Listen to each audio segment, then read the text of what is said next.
उत्तर प्रदेश के मुख्यमंत्री योगी आदित्यनाथ उज्जैन पहुंचे, जहां वो महाकाल लोक पहुंचे और उन्होंने श्री महाकालेश्वर मंदिर में पूजा अर्चना की। दूध, घी, दही, शहद, शक्कर, फल के रस से महाकाल का अभिषेक किया। रुद्राक्ष की माला, बिल्वपत्र, मखाने की माला, केसर, चंदन, इत्र अर्पित कर पंचामृत पूजन किया। महाकालेश्वर की पूजा अर्चना के बाद सीएम योगी सीधे इंदौर रवाना हो गए। इंदौर के राजवाड़ा पर देवी अहिल्या माता की प्रतिमा पर माल्यार्पण किया। वे राजवाड़ा से सीधे नाथ मंदिर रवाना हुए, जहां उन्होंने मंदिर परिसर में ध्वज स्तंभ का अनावरण किया। मंदिर परिसर में 40 फीट का ध्वज स्तंभ बनाया गया है। इसमें नाथ संप्रदाय के चिन्ह अंकित हैं। योगी इसके अनावरण के साथ ही माधवनाथ महाराज के दर्शन करने भी पहुंचे।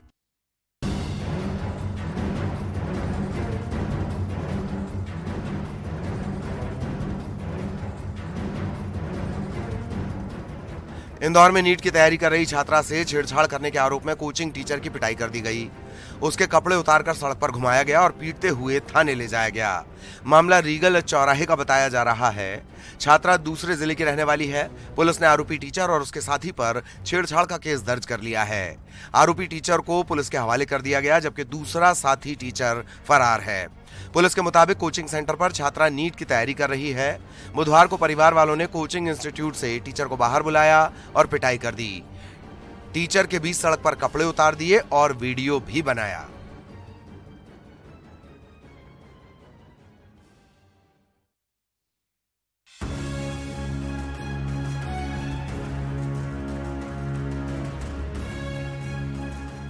बिलासपुर में नाबालिग चोर की बेरहमी से पिटाई करने का मामला सामने आया है। वायरल हो रहे वीडियो में नाबालिग को लाठी डंडे से जमकर पीटा जा रहा है। कोनी थाने के तुर्काडीह का यह मामला बताया जा रहा है।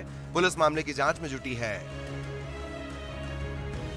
सामने आ रही तस्वीरों में साफ दिख रहा है कि एक शख्स नाबालिग को पकड़कर पीट रहा है। साथ ही वहां खड़ी एक महिला भी उसे पकड़ी हुई है।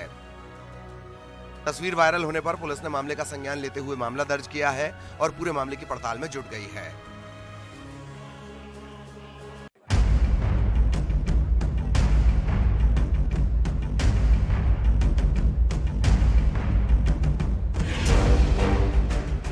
जगदलपुर में फिर से धर्मांतरण का मुद्दा गरमाने लगा है। ऐसा एक मामला दरभा इलाके में सामने आया है, जहां एक धर्म विशेष की महिला के शव को गांव में दफनाने से गांव के लोगों ने मना कर दिया। इससे यहां पर बवाल मच गया। ग्रामीणों और मृतक के परिजनों में जमकर विवाद हो रहा है। बताया जा रहा है कि दरभा इलाके की रहने वाली महिला की मौत हो गई। महिला ने कुछ साल पहले ईसाई धर्म अपनाया था। अब इसे दफन करने को लेकर ग्रामीणों ने हंगामा कर दिया, जिससे मामला गर्म हो गया। ग्रामीण मांग कर रहे हैं कि पहले परिजन मूल धर्म में लौटें, फिर अंतिम संस्कार करने दिया जाएगा। विवाद को देखते हुए गांव में पुलिस तैनात कर दी गई है और ग्रामीणों को समझाइश दी जा रही है।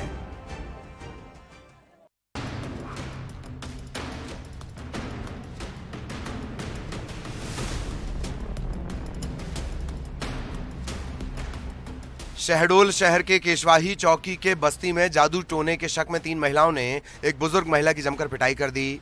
बुजुर्ग महिला को उसके पड़ोसी महिलाओं ने ही घर से निकाल कर पीटा। वहां खड़े लोग तमाशबीन बने रहे और घटना का वीडियो बनाते रहे। मारपीट का वीडियो सोशल मीडिया पर जमकर वायरल हो रहा है। केशवाही चौकी में तीनों आरोपी महिलाओं के खिलाफ मामला दर्ज कर पड़ताल शुरू कर दी गई है। बलौदा बाजार में आज भी कई गांव बुनियादी सुविधाओं के लिए तरस रहे हैं। टुंड्रा के खपराडीह गांव में अंतिम संस्कार के लिए गांव वालों को पानी से भरे नाले में से होकर गुजरना पड़ रहा है। नाले पर पुल नहीं है, इसीलिए अर्थी को बीच नाले से होकर शमशान तक पहुंचाना पड़ता है। नाला पार करते हुए लोगों का वीडियो सोशल मीडिया पर वायरल हो गया। अंतिम संस्कार के लिए जा रहे लोग नाला पार करते हुए जान का जोखिम उठा रहे थे। कुछ लोग अर्थी लेकर आगे चल रहे थे, तो वहीं किसी के हाथ में लकड़ी तो किसी के हाथ में अंतिम संस्कार की सामग्री नजर आ रही थी। तस्वीरें सामने आने पर गांव के लोगों की समस्या सामने आई। ग्रामीणों की माने तो नाले पर पुल की मांग सालों से वो कर रहे हैं, लेकिन मांग अब तक पूरी नहीं हुई है।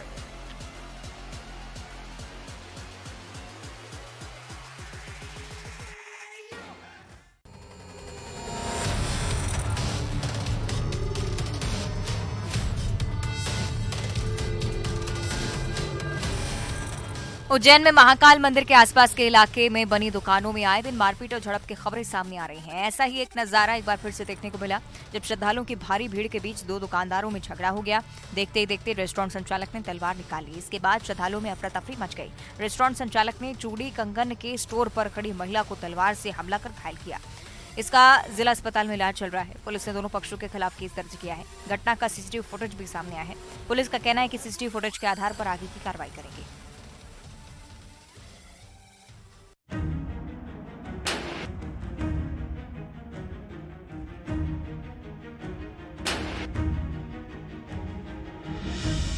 ग्वालियर चंबल संभाग में हर्ष फायरिंग की घटनाएं थमने का नाम नहीं ले रही। प्रशासन की ओर से आए दिन लोग जन्मदिन, शादी, पार्टी में हर्ष फायरिंग करते हैं। ग्वालियर में हर्ष फायरिंग का एक ऐसा ही ताजा मामला सामने आया है जहां बच्चे के जन्मदिन के मौके पर हर्ष फायर किए गए। हर्ष फायरिंग का वीडियो सोशल मीडिया पर वायरल हो रहा है। बच्चे के जन्मदिन में बच्चों के सामने ही लाइसेंसी हथियार से हर्ष फायर किए जा रहे थे। वायरल वीडियो पुलिस के पास भी पहुंच गया है। जांच के बाद पुलिस कार्रवाई की बात कह रही है।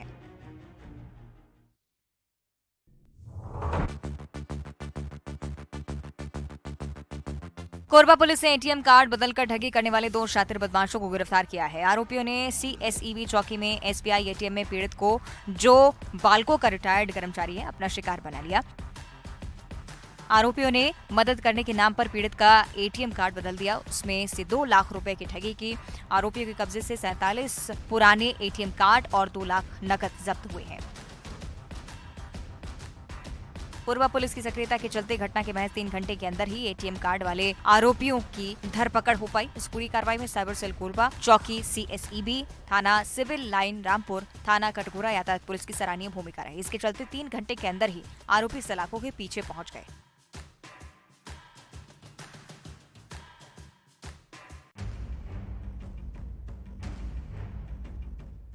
जबलपुर में आयोजित एक फैशन शो के विरोध में हिंदू धर्म सेना ने जमकर बवाल काटा। जबलपुर के एक होटल में आयोजित हो रहे ब्यूटी कॉन्टेस्ट को लेकर हिंदू धर्म सेना और विहिप के कार्यकर्ताओं ने जमकर नारेबाजी की। इस दौरान फैशन शो में आ रही फिल्म अभिनेत्री के पोस्टर को फाड़ दिया। प्रदर्शनकारियों का कहना है कि इस तरह के फैशन शो के जरिए लव जिहाद को बढ़ावा दिया जा रहा है। आयोजन में गैर हिंदू समाज के लोग शामिल हैं, जो इस तरह के कार्यक्रम के जरिए हिंदू लड़कियों को टारगेट करते हैं ताकि लव जिहाद में ऐसी हिंदू लड़कियों का इस्तेमाल किया जा सके। बाद में आयोजकों की ओर से साफ सुथरा और शालीनता से कार्यक्रम करवाने का आश्वासन दिया गया। इसके बाद हिंदू धर्म सेना ने अपना प्रदर्शन खत्म किया।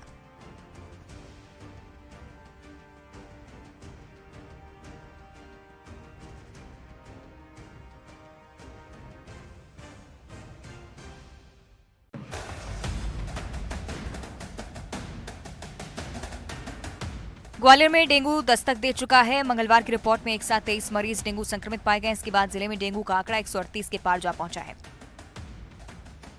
जयरोग और जिला अस्पताल में 133 सैंपल्स की जांच की गई, जिनमें से 23 मरीजों में डेंगू की पुष्टि हुई। ग्वालियर जिले के 14, दूसरे जिलों के 9 मरीज इसमें शामिल हैं। स्वास्थ्य विभाग की माने तो डेंगू के मामले मिलने के बाद लोगों को सतर्क रहने के लिए कहा जा रहा है।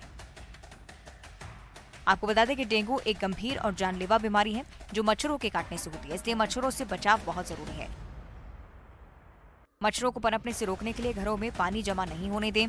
डेंगू मरीजों को समय रहते ठीक पर इलाज नहीं मिल पाने के चलते भी खतरा बढ़ता है। इसके लक्षण तेज बुखार और शरीर में दर्द है।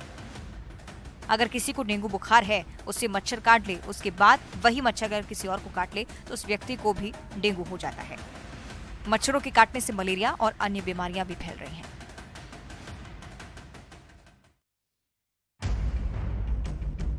धमतरी के केरे गांव रेंज में दंतेल हाथियों ने किसानों की तैयार हो रही धान की फसल को रौंद कर खाकर भारी नुकसान पहुंचा दिया है। इससे किसानों को दोहरा नुकसान झेलना पड़ रहा है। पीड़ित किसानों ने वन विभाग से क्षतिपूर्ति राशि दिलाने की गुहार लगाई है। धान उत्पादक किसानों का कहना है कि किसान रत जगह भी कर रहे हैं, लेकिन हाथियों की दहशत के चलते सुरक्षा मुश्किल है। हाथी क्षेत्र के कई एकड़ फसलों को रौंद चुके हैं। ऐसे में पीड़ित किसानों ने वन विभाग से खराब हुई फसलों का सर्वे कराकर क्षतिपूर्ति राशि दिलाने की मांग की है, ताकि उनके नुकसान की भरपाई हो सके।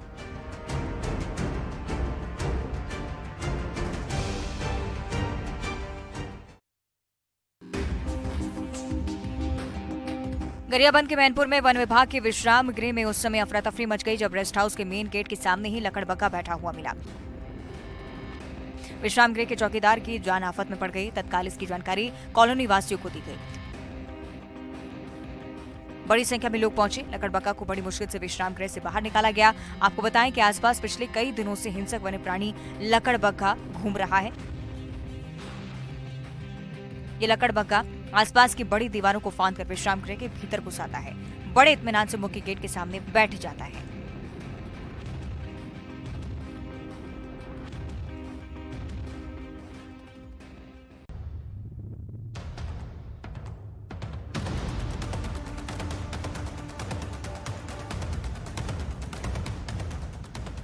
अंबिकापुर के उदयपुर वन परिक्षेत्र में भालू के हमले में एक ग्रामीण घायल हो गया। इसका इलाज जिला अस्पताल में चल रहा है। बताया जा रहा है कि जानकारी के अनुसार ग्राम घटौन के रहने वाले दो भाई धवई पानी जंगल में गए थे। तभी भालू ने दोनों भाइयों पर हमला कर दिया। इसको लोगों ने आसपास के सरकारी अस्पताल में भर्ती करवाया है। इसका इलाज यहां पर लगातार चल रहा है। उदयपुर वन परिक्षेत्र में हाथियों के साथ भालुओं का उत्पात भी लगातार बढ़ रहा है। वन विभाग लोगों से जंगल की ओर नहीं जाने की अपील कर रहा है। साथ ही लगातार हाथियों और भालू पर निगरानी भी बनाए हुए है।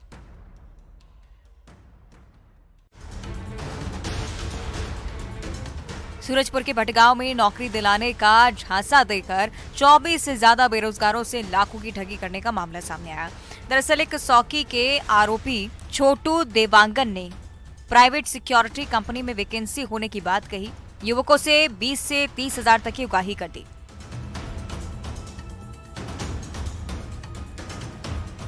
जिले के अस्पताल में फर्जी तरीके से तैनात भी कर दिया गया। जब 2 महीने का वेतन नहीं मिला तब जाकर ठगी का एहसास हुआ। पीड़ितों ने आरोपी को पकड़कर भटगांव थाना लेकर पहुंचे और आरोपी से पूछताछ फिलहाल पुलिस कर रही है।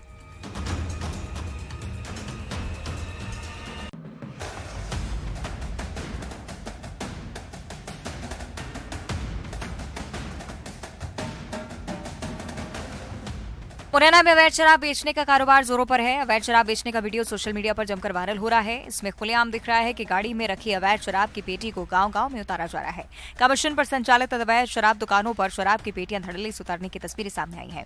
वायरल वीडियो नगरा थाना क्षेत्र का है, जहां हाल ही में कई ऐसी तस्वीरें भी वायरल हुई। इसमें फल फूल रहे अवैध शराब के कारोबारों का भी खुलासा हुआ। इसके बाद भी आयकर विभाग की ओर से रटा रटाया जवाब दिया जाता है। कार्रवाई की जा रही है।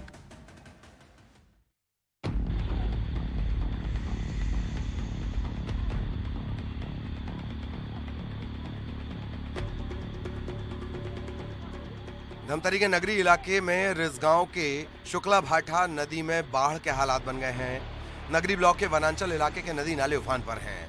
पुल पुलिया के ऊपर से पानी जा रहा है। रास्ते बंद हो गए हैं। बाढ़ से जिला मुख्यालय से कई गांव कट चुके हैं, जिसके चलते नगरी ब्लॉक के कई गांव में रहने वाले ग्रामीणों की मुश्किलें बढ़ गई हैं। वहीं लगातार बारिश के चलते नदी नाले उफान पर हैं।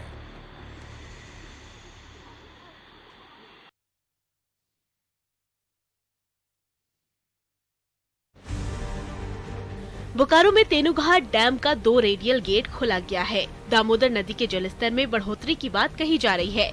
लगातार हुई बारिश की वजह से जलस्तर बढ़ने पर सोमवार की दोपहर तेनुघाट डैम का 2 रेडियल गेट खोल दिया गया। दोनों गेट से पानी का बहाव हो रहा है। कार्यपालक अभियंता रंजीत कुजूर ने बताया कि डैम में पानी रखने की क्षमता 865 फीट तक है। डैम में सामान्यतः 852 फीट तक पानी रखा जाता है। इससे अधिक होने पर गेट खोल दिया जाता है। वर्तमान समय में डैम का जलस्तर 854.25 हो गया था। पीछे से आ रहे पानी की वजह से अभी जलस्तर और बढ़ने की आशंका है। कार्यपालक अभियंता ने कहा कि डैम से पानी छूटने के बाद दामोदर नदी का भी जलस्तर बढ़ेगा। नदी का जलस्तर बढ़ने और बहाव तेज होने की वजह से लोगों से नदी में नहीं जाने की अपील की गई है। बता दें कि गेट खोलने के बाद लोग वहां घूमने चले जाते हैं और सेल्फी लेने के चक्कर में हादसे का शिकार हो जाते हैं।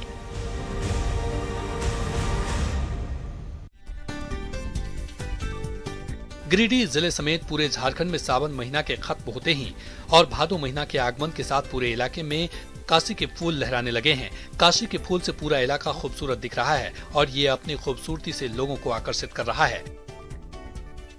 इससे फायदा यही है, सब पहले ही काशी का चटाई बुनते हैं और उसके बाद ही अब धीरे धीरे काशी जो है सो थोड़ा कम हो गया है।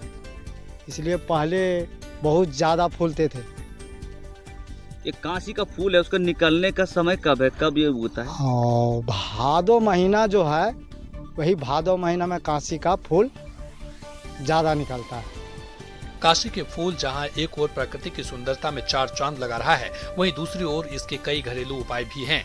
लोग इसका सामान बनाकर घरों में रखते हैं, साथ ही गरीब तबके के लोग सामान बेचकर अपना परिवार चलाते हैं।